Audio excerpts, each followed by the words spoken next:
Hello, ഇന്ന് ഞാൻ വന്നിട്ടുള്ളത് റവയും മുട്ടയും വെച്ചിട്ട് ചെയ്യാൻ പറ്റുന്ന നല്ലൊരു കുട്ടി കേക്കിൻ്റെ റെസിപ്പി ആയിട്ടാണ്. നല്ല ടേസ്റ്റി ആയിട്ടുള്ള കേക്കാണ്. അതുപോലെ തന്നെ നമുക്ക് ഓവനോ ബീറ്ററോ ഒന്നും ഇല്ലാതെ മിക്സിയിലെല്ലാം കൂടെ അടിച്ചെടുത്തിട്ട് ചെയ്യാൻ പറ്റുന്നതും കൂടിയാണ് കേട്ടോ. അപ്പോൾ എല്ലാവരും ട്രൈ ചെയ്യുക. ആദ്യമായിട്ട് ഈ ചാനൽ കാണുന്നവരുണ്ടെങ്കിൽ ഒന്ന് സബ്സ്ക്രൈബ് ചെയ്ത് സപ്പോർട്ട് ചെയ്തേക്കണേ. അപ്പോൾ ആദ്യം തന്നെ ഞാനിവിടെ മിക്സിയുടെ ജാർ എടുത്തിട്ട് നല്ല ഡ്രൈ ആയിട്ടുള്ള ജാർ എടുക്കുക. അതിനകത്തോട്ട് നമുക്ക് 1/2 കപ്പ് റവ ചേർത്ത് കൊടുക്കാം.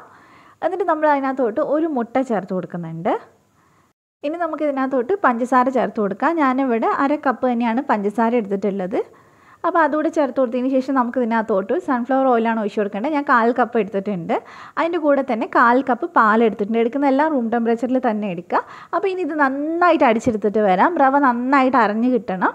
അപ്പോൾ നല്ല പോലെ ഞാനിത് അരച്ചെടുത്തിട്ടുണ്ട്. മാക്സിമം അരച്ച് കഴിഞ്ഞാൽ കേക്ക് നല്ല ടേസ്റ്റ് ഉണ്ടാവും കഴിക്കാനായിട്ട്. അപ്പോൾ ഇനി നമുക്ക് ഡ്രൈ ആയിട്ടുള്ള ഒരു ബൗളിലേക്ക് ഇത് ഒഴിച്ച് കൊടുക്കുക. അപ്പോൾ ഫുള്ളായിട്ട് നമ്മൾ ഒഴിച്ചു കൊടുത്തതിന് ശേഷം ഇത് പിന്നെ ഇപ്പം തന്നെ നമ്മൾ ചെയ്തെടുക്കുന്നില്ല. കുറച്ച് നേരം നമ്മളൊരു 20 മിനിറ്റോളം ഇതൊന്ന് അടച്ച് മാറ്റി വയ്ക്കുക. അതിന് ശേഷം മാത്രം നമ്മൾ ചെയ്താൽ മതി. അപ്പോൾ അത് അവിടെ റെഡി ആവുന്ന നേരം കൊണ്ട് നമുക്ക് ഇതുപോലെ ഒരു ചെറിയൊരു ബൗൾ എടുത്തിട്ട് അതിലേക്ക് ഫുള്ളായിട്ടൊന്ന് എണ്ണയൊന്ന് സ്പ്രെഡ് ചെയ്ത് കൊടുക്കുക. ഇതിന് പകരം നിങ്ങൾക്ക് കേക്ക് ടിന്നിൽ തന്നെ ചെയ്തെടുക്കാം. പക്ഷേ ഇതുപോലെ കുട്ടി കുട്ടി ബൗളിൽ ചെയ്യുമ്പോൾ കുറച്ചും കൂടെ നല്ല രസമാണ് കഴിക്കാൻ. കാരണം സൈഡൊക്കെ നന്നായിട്ട് മൊരിഞ്ഞ് കഴിക്കുമ്പോൾ നല്ല രസം ഉണ്ടാവും. അപ്പോൾ ഫുള്ളായിട്ട് ഞാനിത് ഓയിൽ സ്പ്രെഡ് ചെയ്ത് കൊടുത്തിട്ടുണ്ട്. അപ്പോൾ ഇനി ഇതവിടെ മാറ്റി വയ്ക്കാം. ഇപ്പോൾ 20 മിനിറ്റ് കഴിഞ്ഞിട്ടുണ്ട്. ഇനി നമുക്ക് ഇതിനകത്തോട്ട് മൈദയാണ് ചേർത്ത് കൊടുക്കേണ്ടത്. അപ്പോൾ ചേർക്കുന്ന സമയത്ത് 1/3 കപ്പിൽ എടുത്താൽ മതി. പിന്നെ 1 ടീസ്പൂൺ ബേക്കിംഗ് പൗഡർ, വളരെ കുറച്ച് മാത്രം ബേക്കിംഗ് സോഡ ചേർക്കുന്നുള്ളൂ. 1/8 ടീസ്പൂണിൽ ചേർത്താൽ മതി. എന്നിട്ട് നന്നായിട്ട് നമുക്കിതൊന്ന് അരിച്ചെടുക്കാം. അതിനുശേഷം ഇത് നന്നായിട്ട് മിക്സ് ചെയ്തെടുക്കുക. ഇതിൽ നമുക്കിനി എക്സ്ട്രാ പാലൊന്നും ചേർക്കേണ്ടി വരില്ല. ഇത് തന്നെ മൈദ ഏകദേശം കറക്റ്റ് ആയിരിക്കും നമ്മൾ ചേർക്കുമ്പോൾ.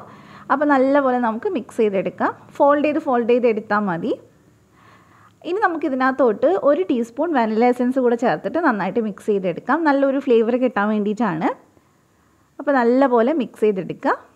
അപ്പോൾ നമ്മുടെ കേക്കിൻ്റെ ബാറ്റർ ഇതേ ഇതുപോലെ ഇരിക്കും. ഒരുപാട് ലൂസായിട്ടല്ല ഉണ്ടാവുക, ഇങ്ങനെ മതി.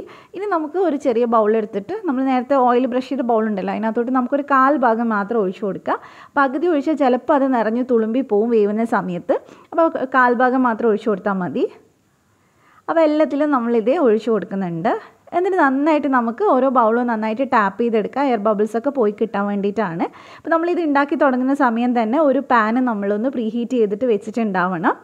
അപ്പോൾ ഞാനിതിന് മേലെ ചെറുതായിട്ടൊന്ന് ഒരു കളർ കിട്ടാനായിട്ട് ബ്ലാക്ക് റേസിൻസ് വെച്ച് കൊടുത്തിട്ടുണ്ട്, കറുത്ത മുന്തിരി. നിങ്ങളുടെ ഇഷ്ടത്തിനനുസരിച്ച് എന്ത് വേണേലും ഡെക്കറേറ്റ് ചെയ്യാം. അപ്പോൾ ഇത് നമ്മുടെ പാൻ ഇവിടെ ഓൾറെഡി 10 മിനിറ്റ് ചൂടാക്കിയിട്ടുണ്ട്. അതിലേക്ക് ഞാൻ റിങ് ഇട്ടിട്ടുണ്ടായിരുന്നു. റിങ്ങിൻ്റെ മേലെ ഒരു അടപ്പോ അല്ലെങ്കിൽ ഒരു പ്ലേറ്റോ വെച്ചിട്ട് അതിനകത്തോട്ട് നമ്മുടെ ബൗൾസ് ഇറക്കി വെച്ച് കൊടുത്താൽ മതി. എന്നിട്ട് നമ്മൾ ഇതൊന്ന് അടച്ച് വെച്ചിട്ട് ഏകദേശം ഒരു 25 തൊട്ട് 30 മിനിറ്റ് അത്രയ്ക്ക് എടുക്കുള്ളൂ ഇത് വേവാനായിട്ട്. അപ്പോഴത്തേ നന്നായിട്ട് ഇത് വെന്തിട്ടുണ്ട്, നല്ലോണം റെഡി ആയിട്ടുണ്ട്. ഇനി നമുക്ക് ചൂടാറുന്ന സമയത്ത് ഇതെടുത്തിട്ട് സെർവ് ചെയ്യാം. എല്ലാവരും എന്തായാലും ട്രൈ ചെയ്ത് നോക്കുക. കുട്ടീസിനാണെങ്കിലും അതുപോലെ തന്നെ എല്ലാവർക്കും കഴിക്കാൻ പറ്റുന്ന നല്ല ടേസ്റ്റി ആയിട്ടുള്ള ഒരു കേക്കും കൂടിയാണ്. അപ്പോൾ ചൂടാറുന്ന സമയത്ത് ഇതിൻ്റെ സൈഡൊക്കെ ഇളകി വന്നിട്ടുണ്ടാവും. നമുക്ക് ജസ്റ്റ് ഒന്ന് തട്ടി കൊടുത്താൽ തന്നെ ഇത് ഇളക്കിയെടുക്കാൻ പറ്റും. അപ്പോൾ എല്ലാവരും ട്രൈ ചെയ്യുക, എന്നിട്ട് ഫീഡ്ബാക്ക് പറയാം. അപ്പോൾ റെസിപ്പി ഇഷ്ടമായിട്ടുണ്ടെങ്കിൽ ചാനലൊന്ന് സബ്സ്ക്രൈബ് ചെയ്യുക, തൊട്ടടുത്തുള്ള ബെല്ല് ക്ലിക്ക് ചെയ്തിട്ട് ഓളോടെ ക്ലിക്ക് ചെയ്യുക. എന്നാൽ മാത്രമേ ഞാൻ വീഡിയോസ് ഇടുന്ന സമയത്ത് നിങ്ങൾക്ക് നോട്ടിഫിക്കേഷൻ വരുള്ളൂ. അപ്പോൾ അത് കേക്ക് കണ്ടോ, നമ്മൾ കട്ട് ചെയ്തിട്ട് നല്ല സ്പോഞ്ചി ആയിട്ടാണ് ഇതിരിക്കണേ, കണ്ടില്ലേ? അപ്പോൾ എന്തായാലും ട്രൈ ചെയ്യുക. മറ്റൊരു നല്ല റെസിപ്പി ആയിട്ട് നമുക്ക് കാണാം. താങ്ക്